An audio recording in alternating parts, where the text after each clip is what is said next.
네, 여러분 만나 뵙게 돼서 반갑습니다. 저는 아프리카를 사랑하는 청년 허성용입니다. 반갑습니다.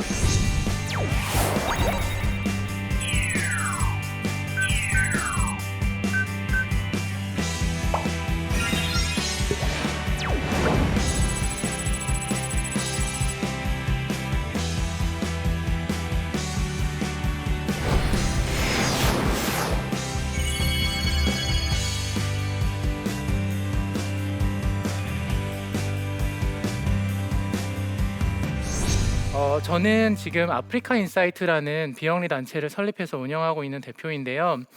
여러분 아프리카에 대해서 혹시 얼마나 알고 계신가요?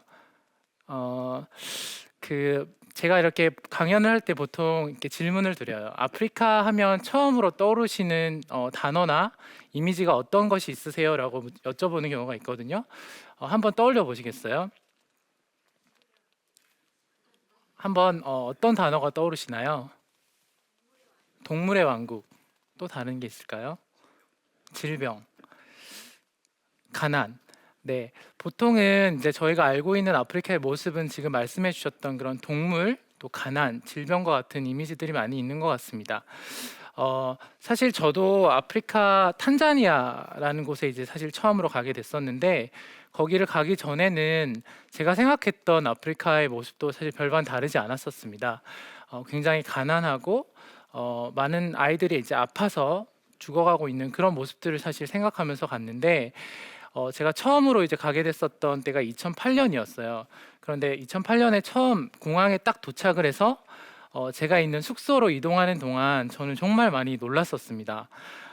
사실은 굉장히 이 TV에서 보던 것처럼 동물들이 뛰어다니고 들판이 있고 그런 초원이 있는 그런 아프리카를 사실 상상하면서 갔는데, 탄자니아 수도는 굉장히 발달이 되어 있었고요. 높은 빌딩들도 많이 있었습니다. 그래서 이곳이 정말 내가 알던 아프리카가 맞나? 그런 생각을 이제 하면서 가게 되었는데요.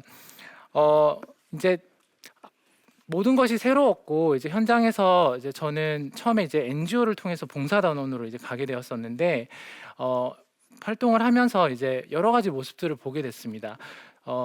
말씀드렸듯이 이제 처음에는 이제 가난하고 어렵고 그런 모습들만 상상하고 갔는데, 생각보다 현장에서 만나는 사람들의 모습과 삶의 모습들이 그렇게 가난하고 불쌍한 모습만 있는 것이 아니라 굉장히 발달하는 모습들, 발전하는 모습들이 있고, 또 사람들도 굉장히 많은 것을 누리면서 잘 살고 있는 모습을 보게 됐습니다. 대부분의 제 생활에서 만나는 그 탄자니아의 사람들은 굉장히 낙천적이고 굉장히 즐겁고 행복한 모습이었어요. 그래서 사실 저는 처음에는 좀 잘 이해가 되지가 않았었어요. 제가 그 처음에 이제 아프리카가 들판이나 이런 산이나 이런 자연만 있을 거라고 생각했던 것처럼, 동시에 사람들은 굉장히 불행하고 굉장히 힘들고 항상 이제 어렵고 막 눈물 흘리고 이런 모습만을 사실 생각하면서 갔는데, 실제로 현지에서 만났던 사람들은 너무나 작은 것에도 잘 웃고, 뭐 저희가 이렇게 한국에서 하는 모든 사실은 그 것들을 거기서도 다 하고 있었어요. 그러니까 뭐 연애도 하고, 또 뭐 이렇게 좋아하는 남자 친구가 있는데 그 친구가 다른 여자 친구를 좋아해서 질투를 하기도 하고, 뭐 싸우기도 하고, 그런 걸 보면서 굉장히 그런 삶에 대한 긍정적인 태도를 갖고 있는 현지 분들을 만날 수 있었고, 가장 최근에 갔다 왔었던 국가는 케냐이거든요. 케냐 수도 나이로비는 동아프리카의 뉴욕이라고 사람들이 얘기를 하기도 하는데요. 사실 한국에서 구할 수 있는 뭐 모든 거의 대부분의 것들을 다 구할 수 있는 정도라고 생각을 하시면 되겠습니다. 그리고 뭐 출근하고 퇴근할 때 굉장히 그런 교통 체증도 심하고요. 도심 같은 경우에는 정말 고층 빌딩들도 많이 와 있고요. 빈부격차가 굉장히 심해서 뭐 저희가 이제 흔히 아는 비싼 자동차들도 또 굉장히 많이 타고 다니는가 하면, 또 서민들은 조그마한 버스를 타고 다니기도 합니다. 사실 한국에서 저는 제가 좀 굉장히 괜찮은 사람이라고 생각을 했어요. 뭔가 다른 사람에게 특별히 이렇게 뭐 나쁘게 한 적도 없고, 모든 부분에서 그래도 열심히 이렇게 살아오려고 노력을 했었었고, 그런데 아무래도 이제 문화도 다르고 언어도 다르고 기후도 다르고 이런 곳에 이제 가다 보니까 처음 한 3개월 정도는 굉장히 즐겁게 지냈어요. 모든 것들이 새롭고 모든 것들이 신기하고, 그런데 이제 3개월이 계속 이제 좀 지나서 일상적인 생활로 이제 접어들기 시작하다 보니까 어 굉장히 새로운 제 모습을 발견하게 됐습니다. 뭐냐면 평소 때 그 한국에서 있을 때 드러나지 않았던 저의 그런 약점들인데요. 예를 들면 인내심 같은 거예요. 저는 한국에서 인내심이 내가 좀 괜찮다고 생각을 했는데 이제 현지에서 날씨가 덥고 공사장에서 학교를 지어야 되고 이런 상황 속에 있다 보니까 조금만 일을 해도, 조금만 뭘 해도 너무 지치고 힘들고 짜증이 나는 거예요.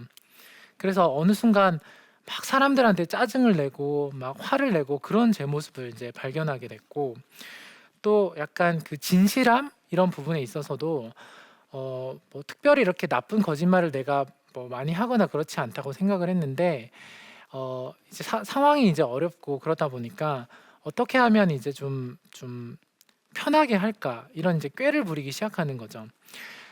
반면에 그 같이 일하는 현지 분들의 모습은 굉장히 달랐습니다.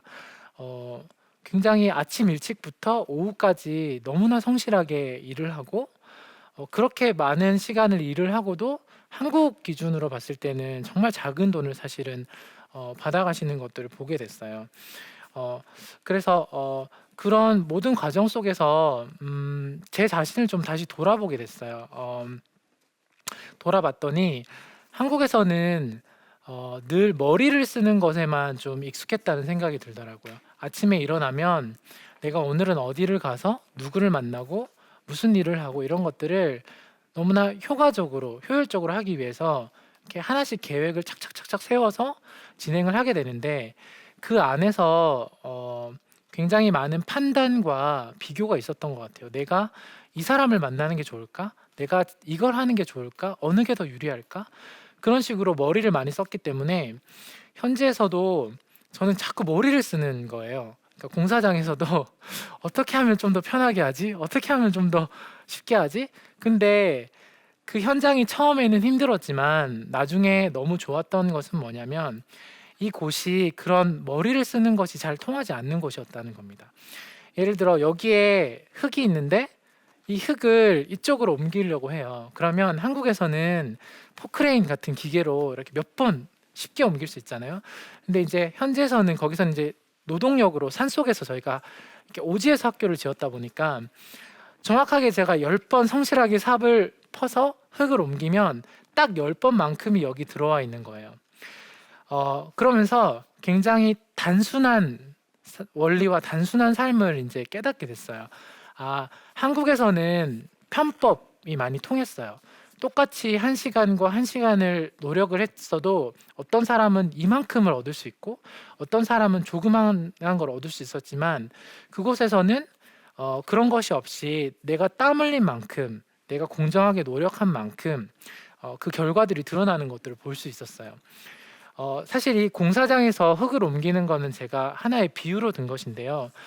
조금 더 단순하고 느린 그 사람들의 삶 속에서 모든 삶의 부분에서 사람들은 "아프리카가 부패했어. 막 거짓말을 해." 이렇게 얘기를 하지만 오히려 너무나 주어진 것에 성실하고 작은 일을 할 때도 마음을 다해서 하는 그런 사람들의 모습을 보면서 가기 전에 '내가 가면 현지 사람들을 많이 도와서 바꿀 거야.' 왜냐하면 제 마음속에는 '그래도 내가 더 우월하다. 내가 더 선진국에서 왔고 내가 더 많이 배웠고 내가 더 잘났어.'라는 생각이 있었던 거예요. 그런데 지나면 지날수록 항상 어떻게 보면 대접을 받는 건 저였고 도움을 받는 건 저였고 배우는 건 저였던 그런 모습들을 발견하면서 제 자신이 좀 많이 부끄러워졌던 시간들이 있었어요. 그러던 과정에 좀 특별한 저한테 사건이 있었습니다. 사실 저는 탄자니아를 한번 갔던 것이 아니라 이제 세네갈이라는 서부아프리카에 있는 국가도 한 번 더 이제 가게 됐었는데 총 이제 한 4년 정도 제가 현장에서 활동을 했었습니다. 그러면서 많은 사람들을 만났는데 그중에 이제 가장 잊을 수 없는 한 아이의 이야기가 있는데요.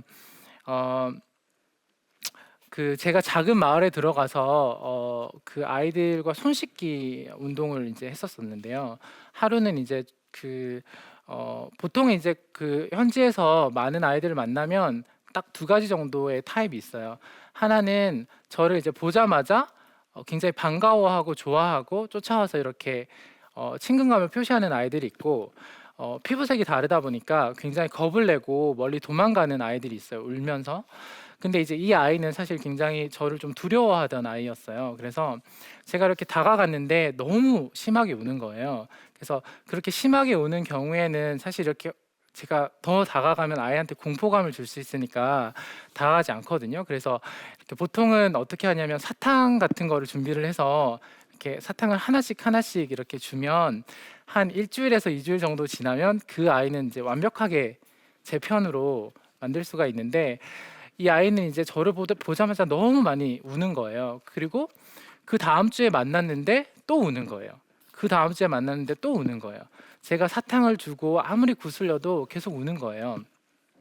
그래서 사실은 근데 이 아이는 태어날 때부터 선천적으로 좀 하반신 마비라는 그런 상태로 이제 좀 태어난 아이였었는데, 처음에는 그래서 그냥 내가 무서워서 아이가 우나 보다라고 생각을 했는데, 조금 지나고 나니까 이 아이가 우는 것이 그냥 제가 무서워서 우는 게 아니라는 걸 알게 됐어요. 이 아이가 울었던 것은 이 아이가 이제 한 4살 정도가 됐었는데, 여자아이였는데 이제 조금 나이가 들면서 어 생각하고 인식하는 능력이 이제 생기기 시작한 거죠. 그래서 이제 누군가 다가왔을 때 이제 자기는 움직일 수가 없잖아요. 그런데 아이들은 뛰어다니기 때문에 자기가 다른 사람과 다르다라는 것을 알게 되었고, 어 그래서 이제 누군가가 다가오는 게 싫은 거예요. 그래서 이제 조금 더 이 아이에 대해서 이제 궁금함이 생기게 되었고, 이제 마을 사람들에게 여쭤봤을 때 이 아이가 이제 원래부터 그렇게 태어났고 우리가 병원에 데려갔지만 고치기가 힘들었다라는 그런 이야기를 듣게 됐습니다. 그래서 어 이제 그치만 이제 저는 한번 이 아이를 어떻게 도와줄 수 있을까를 이제 생각을 하게 됐고, 그래서 이제 마을에 있는 병원에도 이제 나와 보기도 하고 그랬는데, 이제 작은 마을이었다 보니까 이 아이는 이제 우리 병원에서는 고칠 수가 없어요. 그래서 수도에 있는 큰 병원으로 이제 데려가시면 좋겠다, 그런 이야기를 듣게 됐습니다. 그래서 뭐 주변의 여러 수소문을 통해서 이제 아이를 어떻게 하면 좀 도와줄 수 있을까라는 걸 고민하게 됐고, 이제 그러는 시간에 좀 그러던 중에 이제 시간이 조금씩 가기 시작했어요. 그런데 이제 조금씩 문제가 생기기 시작했습니다. 처음에는 굉장히 막 저를 보고 우렁차게 막 울었던 이 아이가 점점 이제 조금 건강이 나빠지는 걸 볼 수가 있었어요. 그런데 사실 저는 이제 의사가 아니고 뭐 보건 의료를 전공한 사람이 아니기 때문에 이 아이의 증상을 사실 제대로 잘 알 수가 없었어요. 그래서 이 아이의 증상이 왜 점점 나빠질까가 궁금했고, 그래서 이제 수소문을 이제 하고 한국에도 연락을 했더니 이제 아이의 사진을 좀 잘 찍어서 보내보라고 하셨습니다. 그래서 이 아이 사진을 잘 찍어서 이제 보내드렸는데, 알고 보니까 이제 이분 척추증이라는 그런 병을 가지고 있었어요. 그래서 한국이나 외국으로 데려가지 않으면 사실 치료할 수 없는 그 정도의 이제 병이었습니다. 그래서 고민을 많이 이제 했어요. 그 아이를 그렇게 이제 그 증상을 이제 발견하고 집으로 돌아오던 때에 제가 탄자니아에서 만났던 할머니 생각이 났었어요. 사실 그 할머니를 제가 처음에 뵀을 때는 너무 이제 초반이었고 제가 노하우가 없었기 때문에 어떻게 해야 될지를 몰랐고, 그래서 그렇게 울면서 사실 도움을 요청하셨지만 전 아무것도 사실 해드리지 못하고 돌아왔었어야 되는데, 이 아이를 그렇게 발견하고 나서는 그런 마음이 들더라고요. 제가 이 아이에게 어떤 조치를 취하지 않으면 이 아이가 죽겠다라는 생각이 들었어요. 죽어가고 있다라는 생각이 들었어요. 그래서 사실은 저는 이 아이를 치료할 수 있는 능력이 없는 사람이잖아요. 의사도 아니었고, 또 그때 이제 세네갈에 있을 때도 저는 한 명의 봉사자로 갔었던 거기 때문에 근데 이 아이를 치료를 해야겠다고 결심을 그날 이제 하게 됐습니다.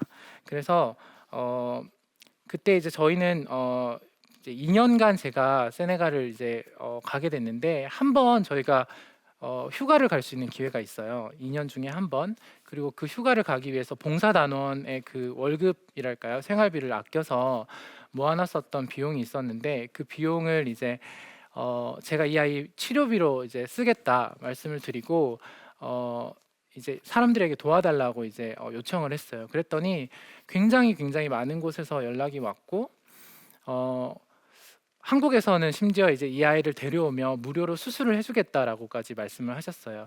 그래서 어렵게 이제 제가 속해 있던 그 기관을 또 기관과 이야기를 해서 이제 아이를 앰뷸런스를 실어서 이제 수도 있는 병원에 입원을 어렵게 이제 가장 큰 어린이 병원에 입원을 시키게 됐는데 이제 그날 이제 저녁에 입원을 시키고 나서 저는 이제 이 아이가 살았다라는 그런 안도감을 느끼고 이제 저희를 도와주시겠다는 많은 분들한테 이 소식을 알리기 위해서 이제 수도에 있는 다른 이제 단원집에 저는 가서 이제 밤을 보내고 나서 새벽에 이제 아침에 이제 병원에 다시 돌아왔는데 이제 그 어머니와 그 아이의 그 가족 모두가 이제 사실 그 병원 앞으로 나와 있는 거를 이제 아침에 만나게 됐어요. 그래서 이제 깜짝 놀라서 왜 여기 나와 계시냐고 했더니 이제 아이가 죽었다라는 얘기를 이제 듣게 됐습니다.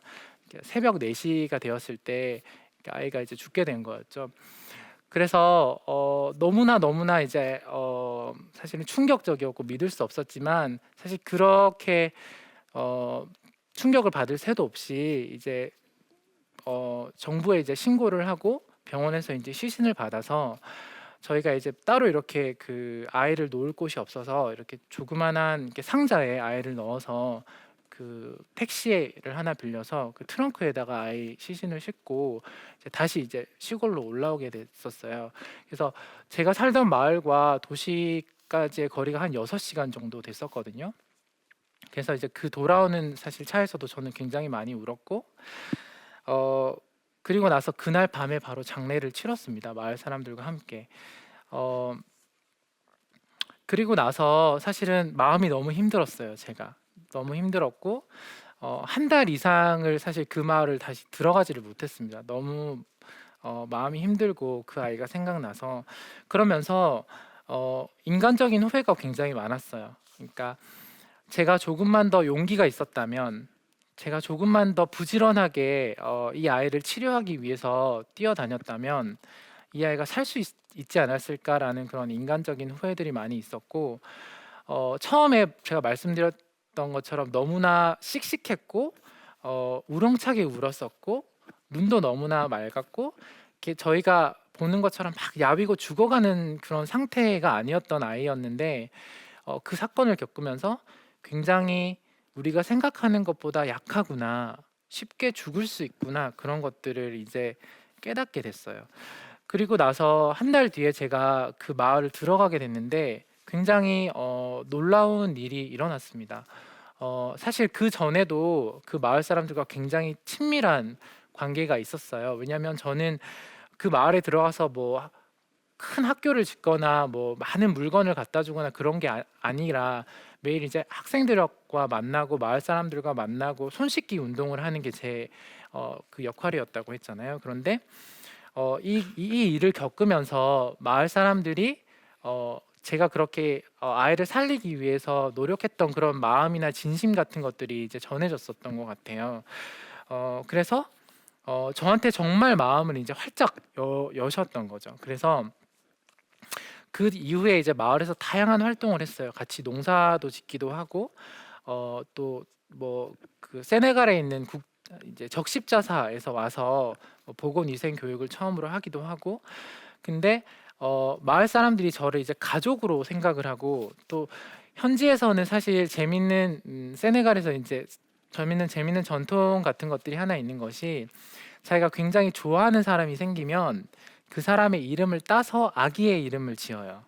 그래서 그 마을이 굉장히 조그만한 한 100명밖에 없는 마을이었거든요. 근데 그 다음부터 이제 태어나는 아기마다 제 이름을 많이 붙이셨어요. 그래서 어느 날 들어가 보면 제가 현지 이름이 자크라는 이름이었거든요. 프랑스어로. 그래서 아기가 태어났는데 얘 이름이 자크야. 아기가 태어났는데 얘 이름이 자크야. 막 이렇게 말을 하셨던 것들이 생각납니다. 제가 이제 사실 굉장히 짧은 시간에 제가 만났던 이제 아프리카에 대한 이야기를 드리고 있는데 말씀드렸던 것처럼 아프리카는 굉장히 넓은 대륙이에요. 아프리카의 국가가 54개국이 있습니다. 그리고 요즘에는 인터넷이 굉장히 발달돼 있잖아요. 집에 가서 한번 인터넷으로 구글 같은 곳에 들어가서 한번 검색을 해보시면 정말 우리 서울의 도심을 연상하게 하는 그런 수도의 사진들을 너무나 많이 볼 수 있습니다. 굉장히 발달하는 아프리카의 어떤 모습들, 도시의 모습들이 있는가 하면 여전히 우리가 흔히 생각했던, 오해하고 있었던 그런 좀 낙후되고 어려운 그런 아프리카의 모습들도 사실 공존하고 있는데요. 저는 이제 아프리카, 탄자니아, 세네갈을 포함해서 여러 국가를 또 여행하면서 이런 시간을 통해서 많은 사람들을 만났고 아까 이야기 드렸던 그런 사고를 겪거나 사람들하고 관계를 가지면서 굉장히 많은 사랑을 받았고 어떻게 보면 그런 사고에서 제가 다치고 사실은 생명을 잃을 수 있는 그런 사실 강도 사건 같은 경우도 있었었기 때문에 그런 사건들도 있었는데 제가 그 사건에서 안전하게 무사하게 살아남았을 때 아까 말씀드린 것처럼 제 존재는 어떤 것인가, 난 어떻게 살아야 되는가, 그런 것들을 이제 고민하게 됐고 그런 과정에서 또 이렇게 어려운 할머니나 아이와 같은 그런 만남을 하고 그런 죽음을 경험하면서 저에게 이제 그런 게 생겼던 것 같아요. 누군가를 그러니까 사랑한다라는 게 뭘까라는 거에 대해서 굉장히 많이 생각하고 배울 수 있었던 시간이었어요. 아프리카에서 많은 사람들을 만났던 것은 저에게 저는 그곳에서 있는 시간을 통해서 너무 많은 사람들에게 많은 사랑을 받았어요.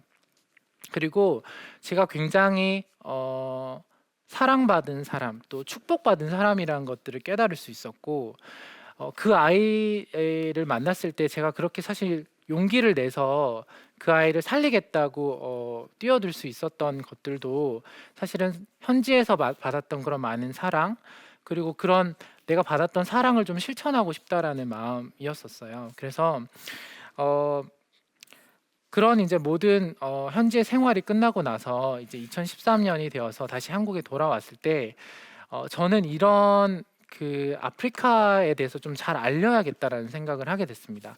한국에서 다시 돌아와서 많은 사람들을 만났을 때 저는 그 생생하게 사람들이 살아가고 있는 그 땅에서 너무나 많은 사람들을 만났고 거기서 너무나 많은 재미있는 이야기들과 문화적인 행사들과 전통과 그 사람들의 다양한 면모를 만나고 왔는데 한국에서는 사실 5분 이상 아프리카에 대해서 이야기를 이어가기가 힘들었어요.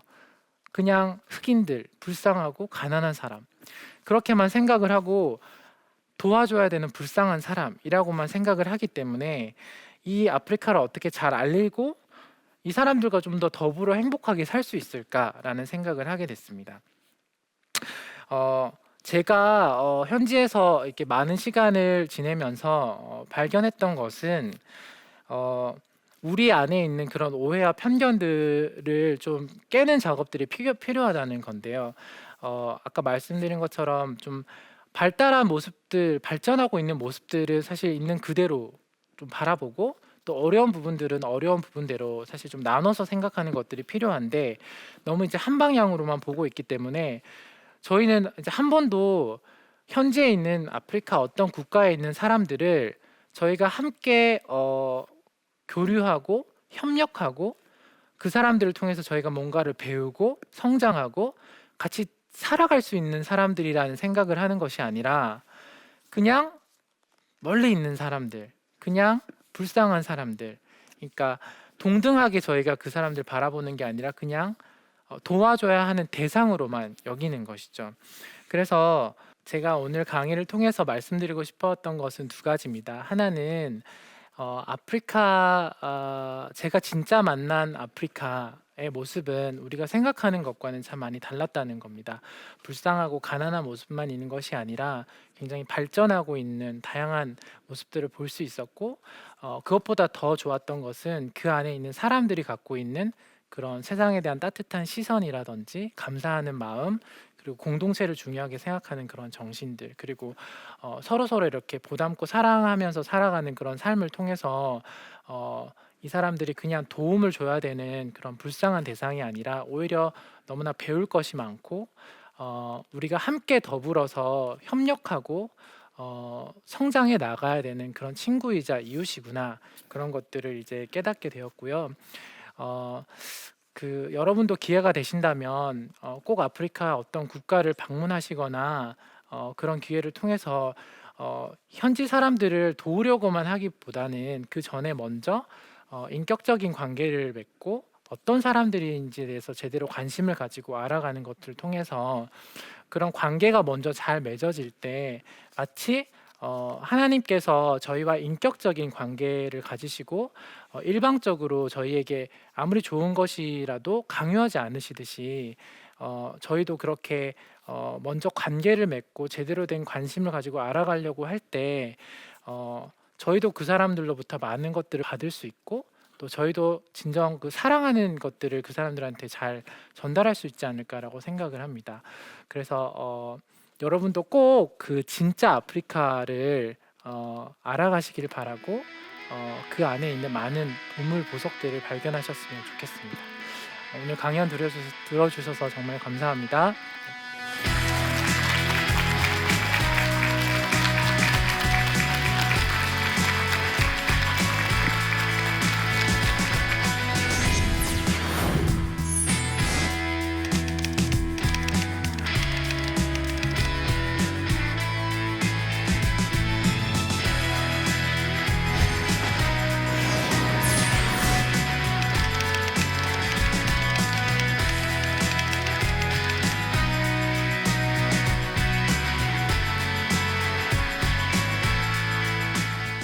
당신이 없으면 내가 없는, 당신이 없으면 나도 존재하지 않아요. 당신이 있기 때문에 내가 존재할 수 있어요.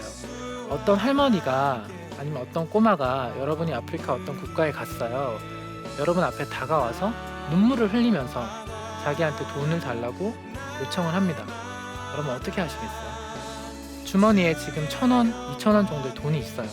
큰 돈이 아니고 그 정도 돈을 주면 현지에서 한 끼 식사 정도는 해결할 수 있는 돈이라고 이제 칩시다. 여러분 돈 주시겠습니까? 아니면 돈을 주시지 않겠습니까? 그러면 과연 어떻게 잘 도울 수 있을까요?